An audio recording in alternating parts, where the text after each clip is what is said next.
Musa buang anaknya ke sungai Nil. Terus ditemukan oleh putri Firaun dan akhirnya Musa diangkat menjadi anak Firaun. Tapi saat Musa dewasa, di Mesir itu sedang ada perbudakan Israel dan ada seorang Mesir yang memukuli seorang Israel. Musa kesal, tidak terima. Masa orang-orang sekutu kok dihentam? Akhirnya orang Mesir itu dibunuh oleh Musa. Lalu Musa menyembunyikan orang Mesir itu. Tapi akhirnya di Mesir itu ceritanya sudah kesebar kalau Musa membunuh seorang Mesir dan sampailah di Firaun. Firaun merasa, apa? Orang Mesir dibunuh oleh orang Israel.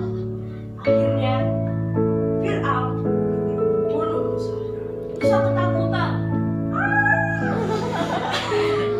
Akhirnya dia lari dari Mesir sampailah dia di Midian. Di Midian ini Musa menikah dengan perempuan bernama Zipora, anak Imam Yitro, Imam Midian, dan bertahun-tahun Musa hidup di Midian. Dia mengembalakan dombanya Yitro.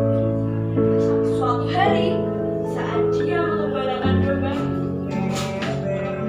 dia melihat ada semak duri yang ada apinya tapi tidak terbakar. Musa penasaran. Baik, dia mendekati. Lalu Tuhan bilang, Musa, karena ini tempat yang kudus, Musa disuruh jangan menggunakan sendal. Karena kudus. Sudah ada sendal. Ada. Dan Musa jangan dekat-dekat. Musa terbakar. Lalu apa yang dikatakan Tuhan kepada Musa? Tuhan bilang, Musa, di Mesir itu orang-orang Israel diperbudak. Mereka nangis.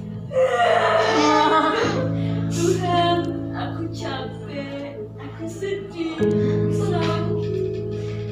Tuhan mendengar tangisan mereka. Tuhan berbelas kasihan kepada orang Israel yang diperbudak.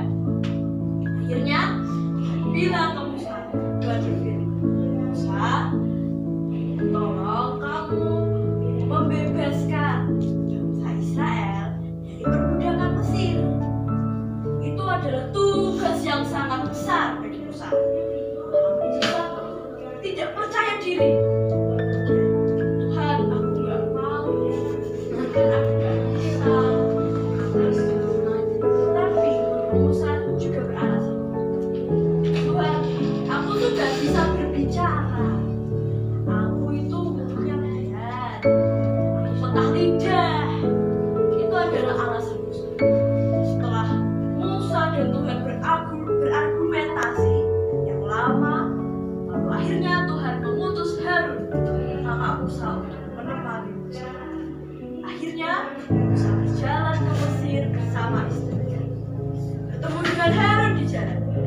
Harun, Musa.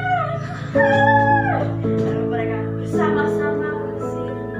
Mereka menemui Firaun. Mereka bilang, bebaskan umat Israel. Tapi Firaun ini orangnya sangat keras kepala. Dia berdakwah siapa? Tapi akhirnya setelah Tuhan mendatangkan tulah-tulah di Mesir, akhirnya Musa berhasil untuk menuntun bangsa Israel keluar dari Mesir. Nah, teman-teman, saat Musa tadi beralasan bahwa Tuhan, aku itu nggak bisa ngomong, aku tuh udah mulut dan lidah, itu artinya Musa sudah merasa insecure. Ada yang tahu apa itu insecure? Saya tidak Benar. Bisa tolong contohkan satu? Aku lemah, aku nggak bisa. Aku Iya. Aku nggak bisa bikin pujian, nggak bisa aku jelek. Ayo. Siapa yang suka begitu? Nah, teman-teman, insecure itu nggak baik buat kamu karena Tuhan itu sudah menciptakan kita sempurna menurut rupa dan gambar Allah. Jadi kalau kita insecure, berarti kita tuh nggak bersyukur atas apa yang sudah Tuhan kasih ke kita. Karena bersyukur itu tuh artinya kita terima kasih ke Tuhan.